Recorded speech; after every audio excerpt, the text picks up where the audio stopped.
부동산 완전 초보입니다.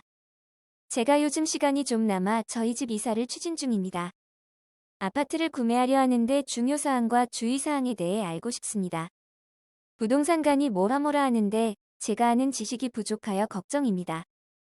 현재 몇몇 매물을 눈여겨본 터라 어느 정도 윤곽을 잡아나가야 하는데 아직 근심만 앞서네요.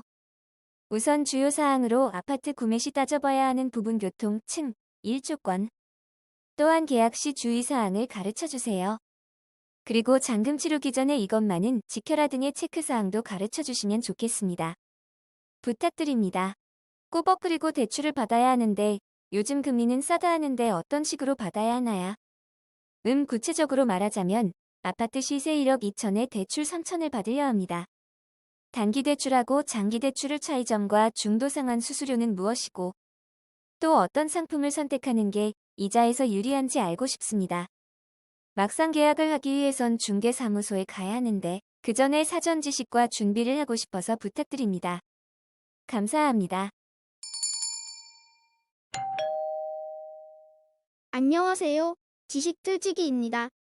먼저 답변 드리기 전 이미지 저작권상 화면과 음성이 고르지 않은 점 양해 바랍니다. 영상을 끝까지 시청해주시고 좋아요 한 번씩 눌러주세요. 영상을 만드는 사람에게 큰 힘이 됩니다. 답변 드리겠습니다. 제 경험으로 말씀드리자면 옛날에 집을 사려고 한 2달 정도 평초를 이잡듯이 뒤진 경험이 있습니다. 제가 원하는 조건과 맞추려고요. 그 경험을 토대로 두서없이 적어보겠습니다.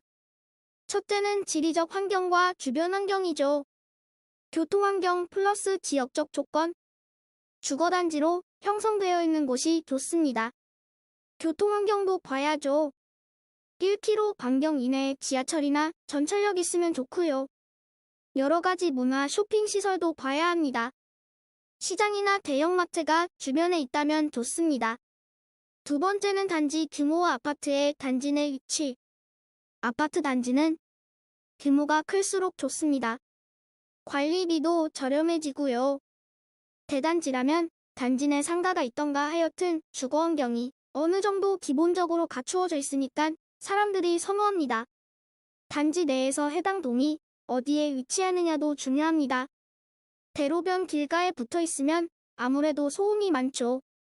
단지 안쪽으로 들어가 있어서 조용한 게 아무래도 좋습니다. 세 번째, 향. 남향이나 동남향이 제일 좋습니다. 여름에 시원하고 겨울에 따뜻하고. 2순위는 동향이고요. 서향은 되도록 피하시고요. 요즘 아파트들은 기역자 구조로 동남향 플러스 남서향을 같이 짓는데요. 이런 경우는 되도록이면 남서향보다는 되도록 동남향을 선택하십시오. 네 번째, 층. 역시 로얄층이 좋죠. 1층, 2, 3층 최상층보다는 중간층이 좋고요. 15층 건물이라면 5층에서 12층 사이가 최고입니다. 2에서 3층을 사느니 차라리 1층이 더 좋고요. 어떤 분은 호수 라인도 봅니다. 저도 보았고요. 아파트 끝라인인 1호 라인 같은 것은 아무래도 단열 문제 때문에 냉난방비가 많이 나온답니다. 다섯 번째, 조망. 요즘은 이게 아파트 값을 좌우합니다. 제가 지금 사는 집도 거의 이 조망 때문에 선택했습니다. 탁 트인 시야에 4km 전방에 푸른 산이 들어오죠. 한강 보이는 데하고 안 보이는 데하고 집값 차이가 10% 이상 납니다. 탁 트인 조망을 가지고 있는 곳을 고르세요. 여섯 번째, 누가 지었나? 요즘은 아파트도 브랜드입니다. 똑같은 위치, 똑같은 설계라도 현대, 삼성 등 이름 있는 건설사가 지으면 10% 더 비쌉니다. 일곱 번째, 내부 설계 구조. 2배이냐 3배이냐? 또는 언제 지었냐? 층간소음 문제 등등. 여덟 번째, 학원 등 교육 환경을 봐야 합니다.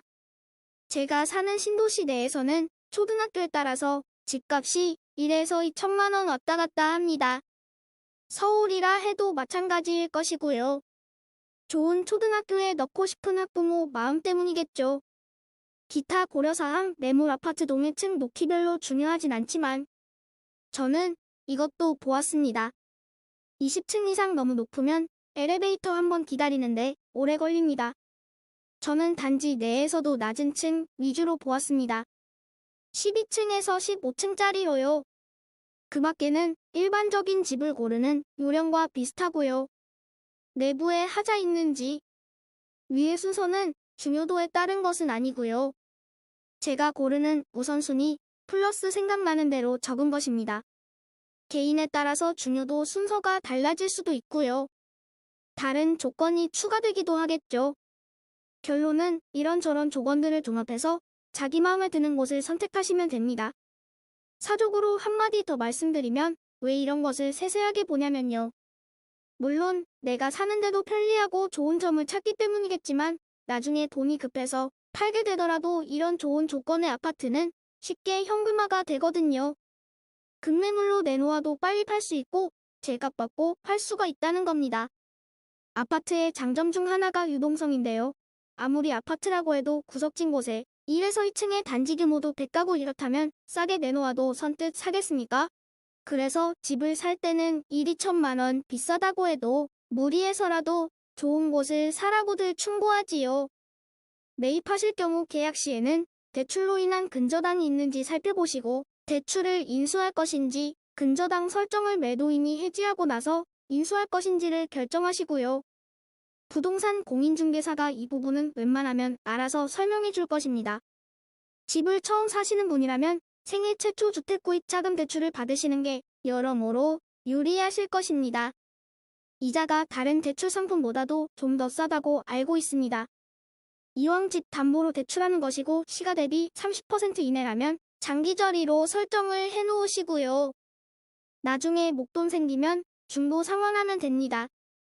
3천만 원 빌렸는데 1천만 원이 생겼다면 1천만 원 먼저 갚으셔도 된다는 얘기입니다. 이런 특수 용도 자금의 경우 중도 상환에 따른 수수료는 없습니다. 이 부분은 은행 국민은행에서 대출이 되는 것으로 알고 있습니다.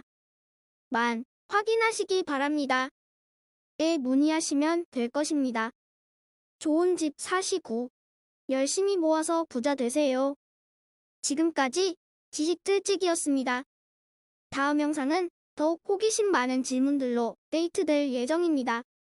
구독하시면 일상생활에서 가끔 궁금한 질문들이 함께할 것입니다. 지식과 상식 얻어가세요. 감사합니다.